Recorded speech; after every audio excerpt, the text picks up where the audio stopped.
En 1940, una mujer llegó hasta una casa de Key West. La dirección era 1211 Flagler Avenue. Se llamaba Florinda y no había ido allí por casualidad. Durante años, los vecinos habían escuchado algo extraño, un órgano, siempre de noche, durante horas. También habían notado que el dueño de la casa compraba cantidades absurdas de perfume, ropa de mujer y otros objetos que no parecían tener sentido para un hombre que vivía solo. Hasta que un día, un niño miró por una ventana y aseguró haber visto algo todavía más extraño. Un hombre bailando con una mujer. Pero Carl Tanzler vivía solo, así que Florinda decidió enfrentarlo. Y Tanzler no intentó esconderse, la dejó entrar, e incluso la llevó personalmente hasta el dormitorio. Y cuando Florinda abrió la puerta, encontró a una mujer acostada sobre una cama, vestida elegantemente, medias, joyas, un velo, parecía estar dormida. Pero algo estaba terriblemente mal. El aire estaba cargado de perfumes, desinfectantes y sustancias utilizadas para conservar el cuerpo. La piel tenía una textura extraña, el rostro estaba rígido. Aquella mujer no estaba durmiendo. Estaba muerta. Y cuando Florinda vio su rostro, descubrió algo todavía peor. Era su hermana, María Elena Milagro de Hoyos, y llevaba 9 años muerta. Carl Tanzler había nacido en Alemania. Era un hombre extraño. Se autoproclamaba conde. Afirmaba poseer conocimientos y títulos que nunca pudieron demostrarse. Pero había algo que sí era evidente. Estaba obsesionado con la medicina, con las máquinas, con los inventos, con la posibilidad de hacer cosas que los demás consideraban imposibles. Tanzler siempre parecía estar buscando una manera de escapar de las limitaciones del mundo, y esa obsesión terminaría encontrando un objetivo, una mujer. Tanzler se instaló en Florida, se casó con Doris Schaffer, tuvo 2 hijas, pero abandonó a su familia, y aunque nunca llegó a divorciarse de Doris, su vida tomó otro rumbo. Consiguió trabajo como técnico de rayos X en el Hospital de la Marina de Key West, y allí, en 1930, conoció a Elena. Elena Milagro de Hoyos tenía apenas 20 años. Era una joven de ascendencia cubana. Vivía con su familia en Key West. Había estado casada, pero su matrimonio había terminado y ahora estaba enferma. Tenía tuberculosis. En aquella época, la enfermedad podía convertirse rápidamente en una sentencia de muerte, y Elena llegó al hospital, y fue allí donde Tanzler la vio. Él tenía 53 años, ella tenía 20, una diferencia de edad enorme. Pero para Tanzler eso no importaba, porque según él, Elena no era simplemente una paciente, era la mujer que había estado esperando. Durante años había afirmado tener visiones, y en esas visiones aparecía una mujer que, según él, una condesa muerta le había prometido en sus sueños. Y cuando vio a Elena, creyó reconocerla, era ella. Elena, por supuesto, no compartía aquella fantasía, pero Tanzler estaba convencida de que podía salvarla, y durante los siguientes 18 meses lo intentó. Tanzler comenzó a comprarle medicamentos, le llevaba comida, ropa, joyas, todo lo que pensaba que podía ayudarla. Pero no se detuvo ahí, llegó incluso a robar un equipo portátil de rayos X del hospital. Lo llevó hasta la casa de la familia, quería tratarla personalmente. La familia de Elena era pobre y estaban desesperados, así que aceptaban su ayuda. Pero Elena no parecía compartir la misma confianza. Le tenía miedo, lo evitaba, no correspondía a aquella obsesión. Y esto es importante, porque Tanzler no interpretaba el rechazo como rechazo. Lo interpretaba como parte de una historia de amor que todavía no había empezado. Él estaba convencido, ella también terminaría amándolo. Solo necesitaba salvarla primero, pero no pudo. El 25 de octubre de 1931, Elena murió. Y para Tanzler, aquello no podía ser el final. Se ofreció a pagar el funeral. La familia aceptó. Y después mandó a construir un mausoleo privado en el cementerio de Key West, un lugar donde Elena pudiera descansar. Pero había un detalle, la puerta tenía una única llave, y esa llave la tenía él. Durante casi 2 años, Tanzler visitó el mausoleo prácticamente todas las noches. Se sentaba junto al ataúd, le hablaba, le cantaba canciones en español, y poco a poco su obsesión empezó a transformarse.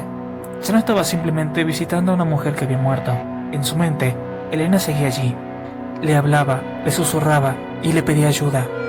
Y entonces Tanzler tomó una decisión que convertiría aquella historia de amor en algo completamente diferente.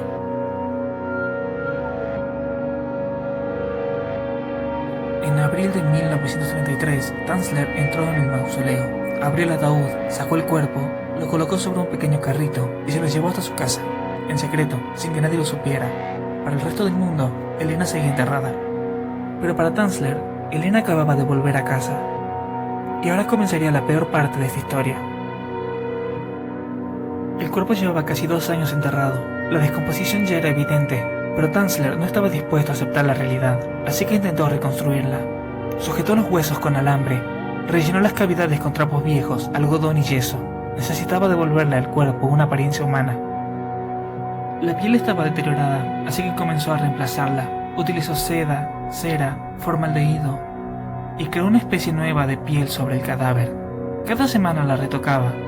Le colocó ojos de cristal. Utilizó el cabello de Elena para fabricar una peluca.